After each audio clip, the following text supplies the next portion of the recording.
اعوذ باللہ من الشیطان اللعین الرجیم بسم اللہ الرحمن الرحیم الحمد للہ والصلاۃ علی اہلہا اما بعد فقط قال اللہ تبارک و تعالی فی محکم کتابہ المجید و فرقان الحمید وقولہ الحق وہو اصدق الصادقین بسم اللہ الرحمن الرحیم وقل نقص علیک من انباء الرسل ما نثبت بہ فؤادک وجاءک فی ھذہ الحق وموعظۃ وذکری للمؤمنین۔ ناظرین کرام، ولسر رمضان کی خصوصی ٹرانسمیشن میں پروگرام تاریخ کے جھروکوں سے کے ساتھ باقر نقوی حاضر خدمت ہے۔ آج مسلسل ہماری یہ 18ویں نشست ہے۔ سلسلہ گفتگو حضرت آدم علیہ السلام سے شروع ہوا اور اس کے بعد ان کی نسل کا حضرت شیث و یافس سے پھیلنا، اور پھر حضرت نوح علیہ السلام کا ذکر، قوم عاد و ثمود کا ذکر، حضرت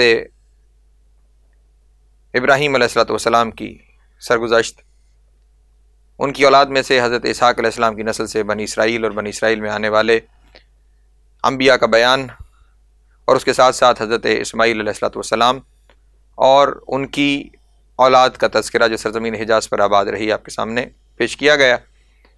پھر رسول اللہ کی دنیا میں تشریف آوری، حضرت ابو طالب علیہ السلام کا ان کی پرورش کرنا، حضرت خدیجہ سے ان کی شادی ہونا، اور پھر 40 سال کی حیات گرامی میں اعلان رسالت اور دعوت ذوالعشیرہ اور مکہ کے کچھ دیگر واقعات آپ کے سامنے بیان کیے۔ رسول اللہ نے اس عرصے میں مکے میں اپنے کردار کو کچھ اس انداز سے منوایا کہ جب اعلان رسالت فرما رہے تھے تو اس وقت اہلیان مکہ سے مخاطب ہو کر رسول اللہ نے یہ سوال کیا تھا۔ خود ایک پہاڑی پر موجود تھے اور لوگ اس پہاڑی کے دامن میں موجود تھے۔ رسول اللہ نے سوال کو کچھ اس انداز میں لوگوں کے سامنے پیش کیا کہ اگر میں کہوں کہ اس پہاڑ کے پیچھے سے ایک لشکر تم پہ حملہ کرنے والا ہے تو تم کیا کہو گے؟ سب نے پکار کے کہا کہ ہم نے کبھی آپ کی زبان سے جھوٹ نہیں سنا، اگر آپ فرما رہے ہیں تو یقیناً یہ سچ ہوگا۔ تو رسول اللہ نے یہ ارشاد فرمایا کہ اگر تم میں سے کوئی یہاں آ کر دیکھے اور اسے پہاڑ کی دوسری جانب وہ لشکر دکھائی نہ دے تو پھر تم سب میرے بارے میں کیا کہو گے؟ تو اس وقت انہوں نے کہا کہ ہم یہ کہیں گے کہ ہم اندھے ہو گئے ہیں لیکن آپ جھوٹ نہیں بول سکتے۔ تو پھر رسول اللہ نے ارشاد فرمایا کہ جس پہ تمہیں اتنا یقین ہے کہ تم اپنی آنکھوں کو اس کی زبان کے مقابلے میں ہیچ سمجھتے ہو، اور جو وہ کہے وہی سچ ہوگا، اور اپنے آپ کو اس کے مخالف سب کچھ دیکھ کر بھی اپنے آپ کو اندھا کہو گے لیکن اسے سچا کہو گے، تو پھر وہی سچا، وہی صادق، وہی امین تم سے کہہ رہا ہے کہ اللہ وحدہ لا شریک ہے، اس کا کوئی شریک نہیں ہے، وہی کائنات کا مالک اور حاکم اور کائنات کے بنانے والا ہے، اور میں اس کا بھیجا ہوا رسول ہوں اور تمہاری طرف دین اسلام لے کر آیا ہوں، اس کو قبول کرو۔ رسول اللہ نے اس معاشرے میں اپنے کردار کو منوایا، اور پھر اعلان رسالت کے بعد جب حضرت ابو طالب بھی دنیا سے تشریف لے گئے اور جناب خدیجہ بھی دنیا سے تشریف لے گئی، رسول اللہ نے اس سال کو عام الحزن کے طور پہ منایا، تو اس کے بعد پھر رسول اللہ پہ مشکلات کا اضافہ ہو گیا۔ اب کیونکہ حضرت ابو طالب موجود نہیں ہے تو اب لوگ رسول اللہ کو تکلیفیں پہنچاتے ہیں۔ رسول اللہ جب طائف کے سفر پر گئے اور وہاں پہ دین حق کی تبلیغ کرنا چاہی تو وہاں کے لوگوں نے اتنے پتھر مارے کہ رسول اللہ کی نالان مبارک بھی خون سے تر ہو گئی، اور خداوند عالم کو جلال آیا اور جبریل نازل ہوئے اور آ کے کہا کہ خداوند عالم بعد درود و سلام یہ ارشاد فرما رہا ہے کہ اگر آپ یہ چاہیں تو میں 2 پہاڑوں کے درمیان اس شہر طائف کے لوگوں کو پیس کے رکھ دوں۔ تو اس وقت رسول اللہ نے یہ ارشاد فرمایا، میرے اللہ ابھی یہ مجھے جانتے نہیں، جب یہ مجھے جان جائیں گے تو مجھ پہ ایمان لے آئیں گے۔ یہ ہے رحمت للعالمین جو اپنے دشمنوں کو بھی تکلیف میں مبتلا نہیں دیکھ سکتا۔ مکے کی گلیوں میں عورت ہر روز رسول اللہ پر کوڑا پھینکنا چاہتی ہے، اور رسول اللہ ہر روز پھر اسی گلی سے گزرتے ہیں، اور جب ایک دن وہ اپنا عمل نہیں کرتی تو اب رسول اللہ سوال کرتے ہیں کہ وہ کہاں گئی، تو بتایا جاتا ہے کہ وہ بیمار ہے۔ جاتے ہیں، اس کی عیادت کرتے ہیں، اس کی مدد کرتے ہیں، اور جب اسے یہ پتہ چلتا ہے کہ یہ وہی ہے کہ جس کے ساتھ روزانہ میں یہ سلوک کیا کرتی تھی، تو رسول اللہ پر ایمان لے آتی ہے۔ اسی طرح اسی شہر میں ایک بڑھیا اپنا سامان اٹھائے شہر سے باہر جا رہی ہے، رسول اللہ سے چہرے سے آشنا نہیں ہے۔ رسول اللہ نے جاتے ہوئے دیکھا کہ ایک بزرگ خاتون، ایک بوڑھی عورت سامان دونوں ہاتھوں میں کھینچتے ہوئے جا رہی ہے، تو قریب جا کے کہا کہ اماں کہاں جا رہی ہو؟ اے بڑھیا کہاں جا رہی ہو؟ تو اس وقت اس نے یہ کہا کہ اب یہ شہر رہنے کے قابل نہیں رہ گیا، یہاں پہ ہمارے بتوں کو برا بھلا کہا جاتا ہے، اس لیے میں یہ شہر چھوڑ کے جا رہی ہوں۔ ہمارے بتوں کو گالیاں دی جاتی ہیں، حالانکہ رسول اللہ تو کبھی گالیاں نہیں دیتے، وہ تو رحمت ہی رحمت ہے۔ ہاں، برے کو برا ضرور کہتے تھے، جھوٹے کو جھوٹا ضرور کہتے تھے، اور دنیا والے اس روش پہ قائم ہو گئے کہ جھوٹے کو جھوٹا کہنے والے کو برے الزام ٹھہرا دیتے ہیں کہ وہ گالیاں دیتا ہے، حالانکہ کہاں وہ زبان اطہر، کہاں وہ رحمت للعالمین، اور کہاں گالی نہیں دیتے تھے، بس سچے کے سچا ہونے کا اور جھوٹے کے جھوٹا ہونے کا اعلان کرتے تھے۔ رسول اللہ نے اپنا تعارف نہیں کروایا اور اس بڑھیا سے کہا کہ اپنا سامان مجھے دیجئے، جہاں آپ نے جانا ہے وہاں میں آپ کو چھوڑ کے آتا ہوں۔ رسول اللہ اس بڑھیا کا سامان اپنے کندھوں پہ اٹھا کر چل پڑے، اور رستے میں اس بڑھیا کے لیے کھانے اور پانی کا انتظام بھی کرتے رہے، اور وہ بار بار کہتی رہی کتنے اچھے ہیں وہ کہ جنہوں نے تیری پرورش کی ہے، کتنی اچھی وہ گود ہے کہ جس گود میں تو پلا ہے، تو کس انداز سے میری مدد کر رہا ہے۔ رستے میں اسے پانی بھی پلایا جا رہا ہے، اسے کھانا بھی کھلایا جا رہا ہے، اور جب سفر کرتے کرتے اس منزل پر پہنچ گئے کہ جس منزل تک اس عورت نے پہنچنا تھا، تو وہ کہنے لگی بس یہیں پہ یہ جو سامنے جس قبیلے کے خیمے دکھائی دے رہے ہیں یہ میرے میکے کے لوگ ہیں، میں بس اب انہی کے ساتھ زندگی گزاروں گی، اور تم نے جو مجھ پہ اتنا احسان کیا ہے تو میں جاتے ہوئے تمہیں یہ نصیحت کرنا چاہتی ہوں کہ خبردار محمد کے فریب میں نہ آنا، اس سے بچ کے رہنا۔ یہ سننا تھا کہ رسول اللہ زیر لب مسکرائے اور مسکرا کے کہا اماں جس محمد سے بچنے کی مجھے نصیحت کر رہی ہے وہ محمد میں ہی تو ہوں جو تمہیں یہاں تک لے کر آیا ہوں۔ یہ سننا تھا کہ وہ عورت تڑپ گئی اور تڑپ کے کہنے لگی کہ اگر تم محمد ہو جس کا یہ کردار اور یہ سیرت ہے تو پھر میں اپنے بتوں کو چھوڑتی ہوں اور میں تمہارا کلمہ پڑھتی ہوں اور تمہارے خدا پر ایمان لے کر آتی ہوں کہ جس کا نمائندہ ایسا ہے وہ خدا کیسا ہوگا۔ تو اس واقعے سے ہمیں یہ سبق مل رہا ہے کہ اگر سیرت اور کردار اچھا ہو تو پھر تلوار اٹھانے کی ضرورت نہیں پڑتی، پھر خود بخود لوگ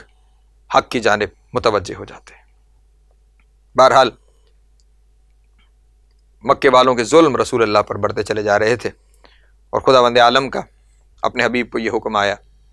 کہ یہاں سے ہجرت کر جائیے۔ لیکن یہاں پہ جو ایک اور واقعہ پیش آیا وہ یہ آیا کہ سرزمین یثرب اور سرزمین مدینہ پر بہت سارے قبائل آپس میں مل کے رہتے تھے، لیکن اکثر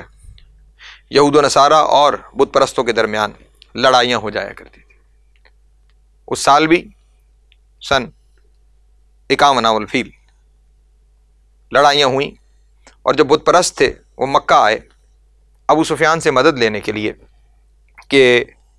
وہاں پہ یہود و نصارہ کے خلاف ہماری مدد کرو، ہمارا تمہارا مذہب ایک ہے۔ تو اس وقت ابو سفیان نے یہ کہا، یہ بات ہجرت سے پہلے کی بات ہے، اور ابو سفیان کا جو بظاہر ایمان ہے وہ فتح مکہ کے موقع پر ہجرت سے 8 سال بعد کی بات ہے، یہ ہجرت سے پہلے کی بات آپ کے سامنے بیان ہو رہی ہے۔ اس وقت ابو سفیان مکہ کے یوں سمجھیے کہ کافروں میں سرکردہ کافر تھا۔ انہوں نے آ کے مدینہ والوں نے مدد چاہی کہ ہماری مدد کرو، تو ابو سفیان نے کہا کہ ہم خود ایک مصیبت کا شکار ہیں، ہم تمہاری مدد نہیں کر سکتے۔ ہمارے شہر میں ایک شخص نے اعلان نبوت کر رکھا ہے اور وہ کہتا ہے کہ میرے خدا کو مانو۔ تو اس وقت ان مدینے کے آنے والوں نے تعجب کا اظہار کرتے ہوئے یہ کہا کہ ابو سفیان جہاں 360 خدا تم نے مان رکھے ہیں، مکے میں 360 بت رکھے ہوئے ہیں، وہیں پہ تم ایک اس کا بھی مان لو 361واں، اس میں پریشانی کی بات کون سی ہے؟ تو اس وقت ابو سفیان نے یہ جملہ کہا کہ اگر وہ 361واں منوا رہا ہوتا تو ہم کب کا مان چکے ہوتے، لیکن وہ 361واں نہیں منواتا، وہ ہمارے 360 خداؤں کو جھوٹا کہتا ہے اور اس ایک کو سچا کہتا ہے کہ ان سب کو چھوڑ کر اس اکیلے کی پرستش کرو اور اس اکیلے کو اپنا معبود مانو۔ لا الہ کہنے کے بعد پھر اللہ کی تعلیم دیتا ہے، اس لیے ہم اس سے برسر پیکار ہیں، ہم تمہاری مدد نہیں کر سکتے، تم واپس پلٹ جاؤ۔ انہوں نے کہا ٹھیک، ہم واپس پلٹ جائیں گے، لیکن ہم خانہ کعبہ جانا چاہتے ہیں اور کعبے کی زیارت کرنا چاہتے ہیں۔ ابو سفیان نے منع کیا کہ وہاں نہ جاؤ، کیونکہ وہاں پر وہی کہ جس نے نبوت کا دعویٰ کیا ہے وہ کھڑا ہوتا ہے، کچھ بیان کرتا ہے اور کہتا ہے کہ یہ وہ ہے کہ جو خداوند عالم نے مجھ پہ نازل کیا ہے، اس لیے تم یہاں سے واپس چلے جاؤ۔ انہوں نے کہا ہم واپس تو نہیں جائیں گے، اتنے دور سے آئے ہیں تو کعبہ کی زیارت کر کے جائیں گے۔ کہا اچھا اگر ایسا ہے تو پھر اس نے کچھ روئی منگوائی اور ان کے کانوں میں اچھی طرح اس روئی کو بھرا تاکہ کوئی باہر کی آواز ان کے کانوں میں نہ پہنچنے پائے، اور کہا کہ اب چلے جاؤ اور جا کر کعبے کی زیارت کر کے فوراً وہاں سے پلٹ جانا۔ وہ لوگ رستے میں چلے اور بیک وقت اسے ہی کہتے ہیں توفیق الہی، تینوں کے ذہن میں یہ خیال آیا کہ واپس جو اپنے شہر میں جائیں گے لوگ سوال کریں گے، تو ہم مکہ کا یہ نیا واقعہ لوگوں کے سامنے کیسے بیان کریں گے؟ کہ وہ جس نے نبوت کا دعویٰ کیا ہے وہ کہتا کیا ہے، تو تینوں نے اپنے کانوں سے وہ روئی نکال دی، اور جب وہاں کعبہ کے قریب پہنچے تو وہی ہوا جس کا ابو سفیان کو ڈر تھا۔ وہ چاہتا یہ تھا کہ کوئی محمد کی بات نہ سنے۔ یہ دنیا والوں کی روش ہے کہ جس کلام حق کا مقابلہ نہ کر سکے چاہتے ہیں کہ لوگ اس کلام کو نہ سنیں، اس کو سننے سے روکنے کی اپنی پوری کوشش کرتے ہیں۔ اس نے کوشش کی لیکن توفیق الہی شامل تھی، وہ وہاں پہنچے، رسول اللہ وہاں کعبے کی دیوار کے سائے میں کھڑے ہو کر اپنے اوپر نازل ہونے والی آیتوں کی تلاوت کر رہے تھے۔ ان تینوں نے بڑے غور سے ان آیتوں کو سنا، اور رسول اللہ اپنے کلام کو مکمل کر کے جب وہاں سے چل پڑے، کہیں یہ بات نہیں لکھی ہوئی کہ رسول اللہ نے ان آنے والوں کو یا وہاں پہ موجود لوگوں کو اپنی طرف یا اپنے دین کی طرف دعوت دی ہو۔ رسول اللہ جو بیان کرنا تھا وہ بیان حق کر کے رسول اللہ وہاں سے روانہ ہوئے، اور یہ رسول اللہ کے پیچھے چل پڑے، اور پیچھے جا کر کچھ قدموں کے بعد رسول اللہ کو روکا، اور روک کر کہا کہ آپ جو بیان کر رہے تھے یقیناً وہ خداوند عالم کا کلام ہی ہو سکتا ہے، اور دلوں پہ ایسا اثر ہوا کہ انہوں نے کہا کہ ہم آپ کا کلمہ پڑھنا چاہتے ہیں۔ عزیزان محترم، یہاں پہ ان لوگوں سے میرا سوال ہے جو کہتے ہیں کہ دین تلوار سے پھیلا ہے، مجھے بتائیے کہ آج وہ کون سی تلوار ہے کہ جو رسول اللہ کے ہاتھ میں تھی؟ کوئی تلوار نہیں ہے، ہاں کردار کی تلوار ہے، گفتار کی تلوار ہے، کہ جس کے ذریعے یہ لوگ اسلام لے آئے۔ وہاں سے پلٹ کے مدینے گئے، اور اگلے سفر میں جب آئے تو 7 لوگ مسلمان تھے، پلٹ کے گئے اور جب اگلے سفر میں پلٹ کے آئے تو 70 لوگ مسلمان تھے۔ اب ان لوگوں نے رسول اللہ کو یہ دعوت دی کہ آپ ہمارے پاس مدینہ تشریف لے آئیے، اور ہم وہاں پر آپ کی مدد اور نصرت کریں گے، اور آپ کے خدا پر بھی، آپ پر بھی، اور آپ کے مذہب پر بھی ایمان لے کر آئیں گے۔ رسول اللہ نے حضرت عباس ابن عبد المطلب اپنے چچا کو اس بات سے آگاہ کیا۔ حضرت عباس ابن عبد المطلب والوں نے اہلیان مدینہ سے مذاکرات کیے، اور یہ جملے تاریخ کی کتابوں میں نقل ہے کہ حضرت عباس ابن عبد المطلب نے کہا کہ جس طرح ہم نے اپنی جان پر کھیل کر محمد کی حفاظت کی ہے، اگر ویسے حفاظت کرنے کا وعدہ کرو تو پھر لے جاؤ، ہم تمہیں اجازت دیتے ہیں، لیکن اگر ویسے وعدہ نہ کر سکو تو پھر ہم خود اس عمل کو پہلے بھی سر انجام دے رہے تھے اور آئندہ بھی سر انجام دیتے رہیں گے۔ ان سب نے وعدہ کیا اور قسم کھائی کہ ہم اپنی جان سے بڑھ کر رسول اللہ کی حفاظت کریں گے۔ لیجئے، ان کے ساتھ یہ معاہدہ طے ہو گیا کہ رسول اللہ مدینہ تشریف لے آئیں گے، اور جب یہ خبر پھیل گئی تو دنیا والے یہاں پہ اکثر یہ کہا کرتے ہیں کہ قتل کے منصوبے کی وجہ سے رسول اللہ نے ہجرت کی، لیکن میں یہاں پہ یہ کہوں گا کہ قتل کے منصوبے کی وجہ سے ہجرت نہیں ہوئی، ہجرت کے اعلان کی وجہ سے قتل کا منصوبہ بنایا گیا۔ جب قریش کے سرکردہ لوگوں نے یہ دیکھا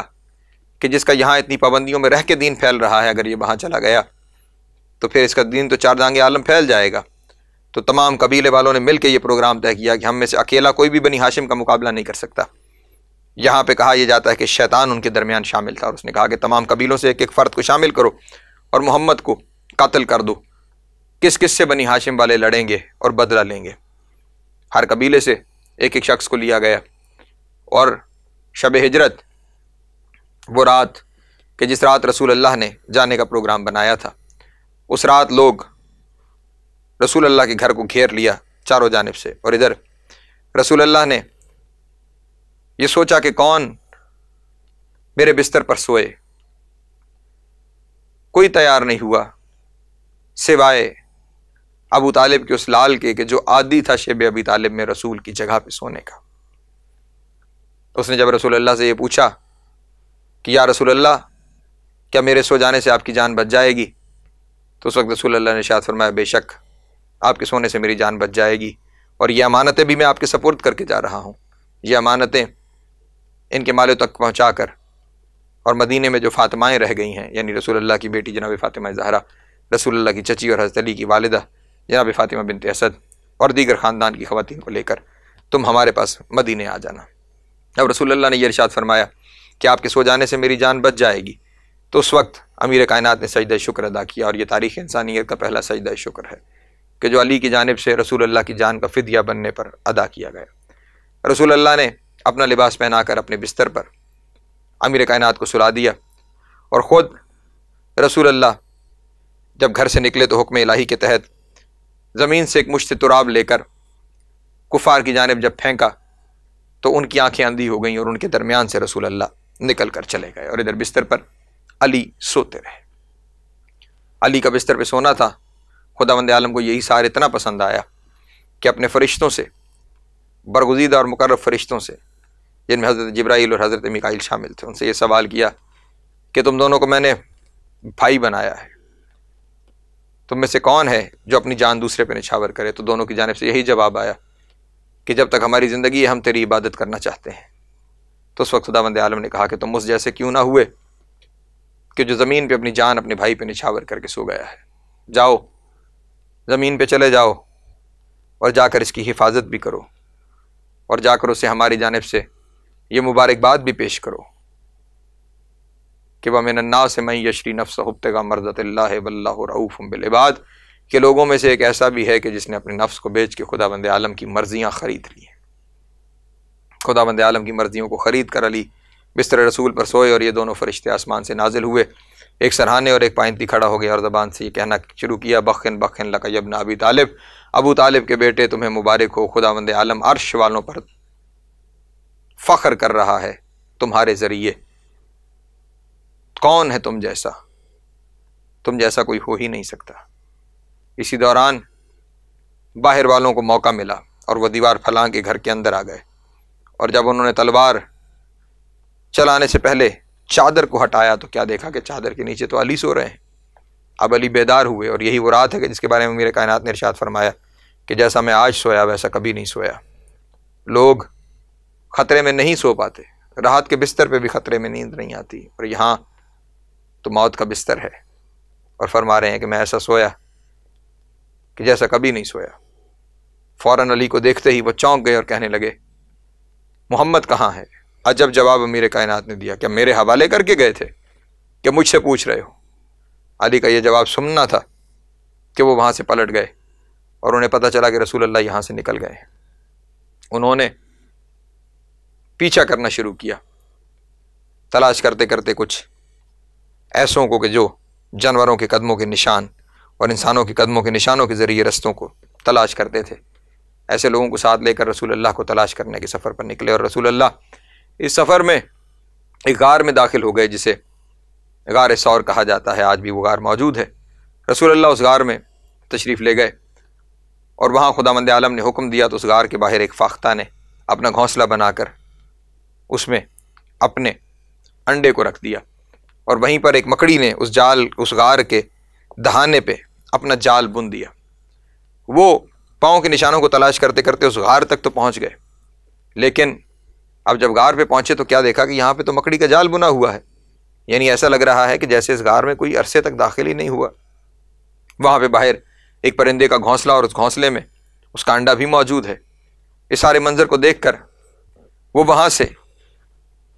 مایوس ہو کر واپس پلٹ گئے، اور رسول اللہ اگلے دن سفر کرتے ہوئے مدینے کے باہر تک پہنچ گئے۔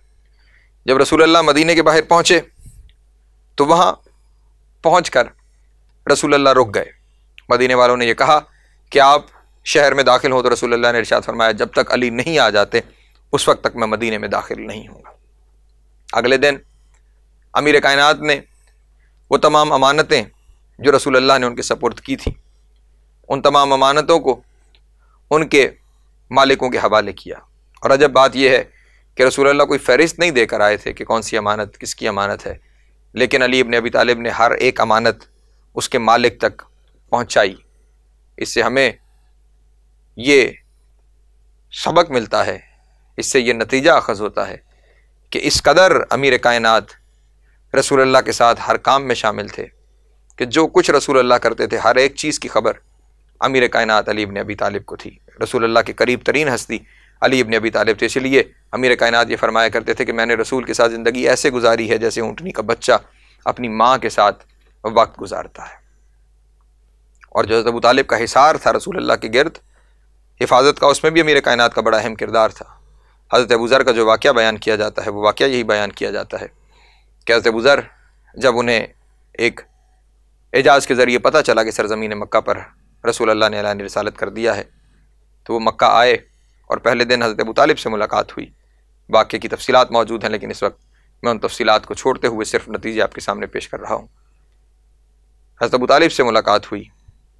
اور کہا کہ میں محمد سے ملنا چاہتا ہوں، تو حضرت ابو طالب نے پہلے خود بات چیت کی، خود مطمئن ہونے کے بعد انہیں حضرت حمزہ کے پاس بھیجا، پھر حضرت حمزہ نے اپنے اطمینان کے بعد حضرت جعفر طیار کے پاس، پھر حضرت جعفر طیار سے حضرت علی کے پاس، اور پھر حضرت علی نے آخری گفتگو کر کے مطمئن ہونے کے بعد ان کی ملاقات رسول اللہ سے کروائی۔ تو وہ علی ابن ابی طالب جو رسول کے ساتھ اس طرح منسلک تھے، وہ اگلے دن تمام امانتوں کو ان کے مالکوں کے حوالے کر کے حضرت فاطمہ بنت اسد اور حضرت فاطمہ بنت محمد سلام اللہ علیہما کو لے کر وہاں سے اور دیگر خاندان کی خواتین کو لے کر روانہ ہوئے۔ راستے میں کفار نے پیچھا کرتے ہوئے ایک جگہ پہ حضرت علی علیہ السلام کو روکنے کی کوشش کی۔ ابو جہل ان کی قیادت کر رہا تھا۔ امیر کائنات نے ابو جہل کو ماضی کا ایک واقعہ یاد دلایا کہ جس کی وجہ سے وہ پیچھے ہٹ گیا، اور اس وقت جب امیر کائنات نے اپنی تلوار کو بے نیام کیا، ابھی حیات گرامی صرف 23 سال ہے، تو کوئی بھی میرے مولا کے مقابلے میں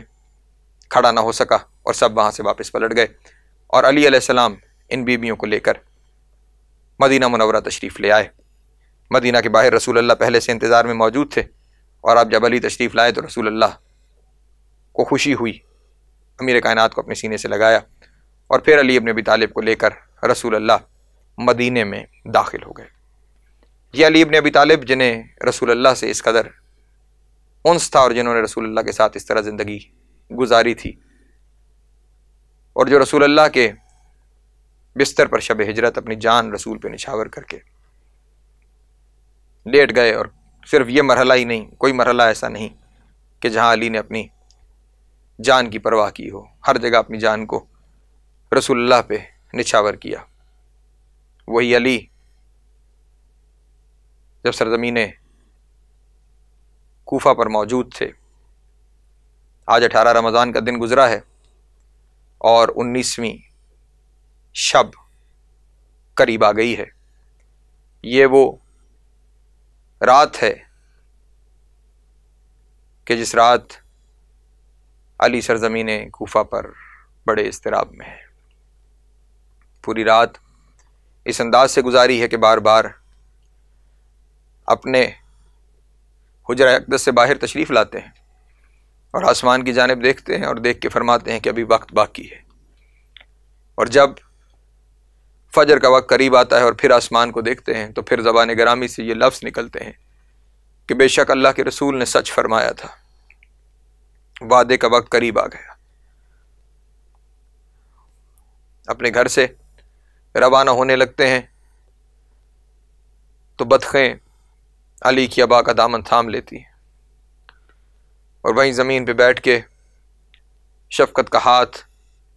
ان پرندوں کے جسم پہ پھیرتے ہیں، اور ساتھ ہی امام حسن کو یہ وصیت کرتے ہیں کہ میرے بیٹے ان پرندوں کے کھانے اور پانی کا خیال رکھنا۔ میں کہوں گا کہ وہ علی ابن ابی طالب کے جو آج پرندوں کے بارے میں بھی اپنی اولاد کو وصیت کر کے جا رہے ہیں کہ ان کا خیال رکھنا، اسی علی ابن ابی طالب کی اولاد کو کربلا میں پیاسا ذبح کیا گیا، اور کسی نے ان کی اولاد کا خیال نہیں رکھا۔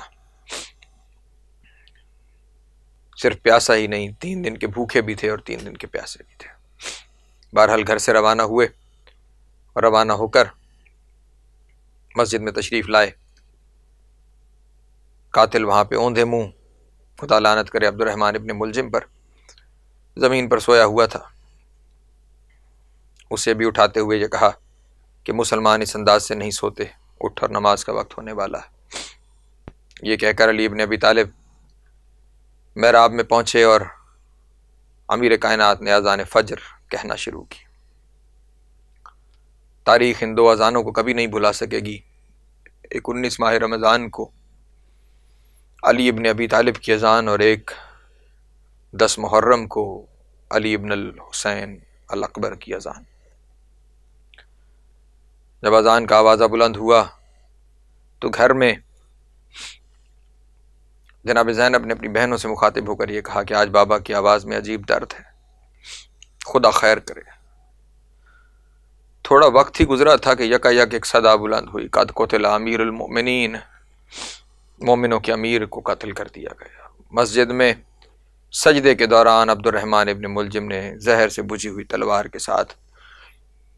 امیر کائنات پر وار کیا، اور سر 2 لخت ہو گیا، مسلح خون سے تر ہو گیا۔ جناب امام حسن اور امام حسین علیہ الصلوۃ والسلام جب قریب تشریف لائے تو کیا دیکھا کہ بابا کا سر خون سے تر ہے، مسلح خون سے تر ہے۔ دونوں بچے اپنے بابا کے سینے پہ سر رکھ کے گریہ کرنے لگے۔ فرمایا فوراً مجھے لے کر میرے گھر چلے جاؤ، میری بیٹیاں میرا انتظار کر رہی ہوں گی، یقیناً انہوں نے یہ اعلان سن لیا ہوگا۔ زخمی حالت میں لا کر امیر کائنات کو جب گھر میں بستر پہ لٹایا گیا تو بیٹیاں اس منظر کو دیکھ کر برداشت نہ کر سکیں اور گریہ کی آوازیں بلند ہونا شروع۔ طبیب کو بلایا گیا۔ طبیب نے آ کر جب معائنہ کیا تو اس نے یہ کہا کہ کچھ دودھ منگوایا جائے، میں دوا دینے کی کوشش کرتا ہوں، لیکن ضرب یہ بتا رہی ہے کہ تلوار زہر میں بھجی ہوئی تھی اور جان بچنے کا کوئی امکان نہیں ہے۔ امام حسن علیہ الصلوۃ والسلام نے گھر کا دروازہ کھولا اور باہر جو لوگ موجود تھے ان سے یہ کہا کہ طبیب نے یہ کہا ہے کہ بابا کو دوا دینے کے لیے کچھ دودھ چاہیے، دودھ لے کے۔ کچھ دیر کے بعد جو پھر امام حسن باہر پہنچے تو کیا دیکھا جتنے لوگ موجود تھے ہر ایک کے ہاتھ میں دودھ کا ایک جام تھا اور ہر ایک یہی کہہ رہا تھا کہ ہمارے مولا کو دوا دینے کے لیے یہ دودھ ہم سے لے لیا جائے۔ میں کہوں گا امیر کائنات یقیناً پردیس ہے اور آپ کو ضرب لگ چکی ہے اور آپ کے بچے پردیس میں یتیم ہونے جا رہے ہیں، لیکن آپ کے لیے پانی نہیں دودھ کا سوال کیا گیا اور یہاں پہ اتنی بڑی تعداد میں لوگ وہ دودھ کے جام لے کر آ گئے ہیں، لیکن جب کربلا کی سرزمین پر 6 مہینے کے علی کے لیے دودھ نہیں بلکہ صرف ایک قطرہ پانی کا مانگا جائے گا تو اس کے جواب میں پانی نہیں بلکہ ایک سہ شعبہ تیر مارا جائے گا اور وہاں آپ کا پودا کربلا کی سرزمین پر شہید کر دیا جائے گا۔ ناظرین محترم، آج کی حد تک پروگرام تاریخ کے جھروکوں سے کے ساتھ باقر نقوی کو اجازت دیجیے۔ والسلام علیکم ورحمۃ اللہ وبرکاتہ۔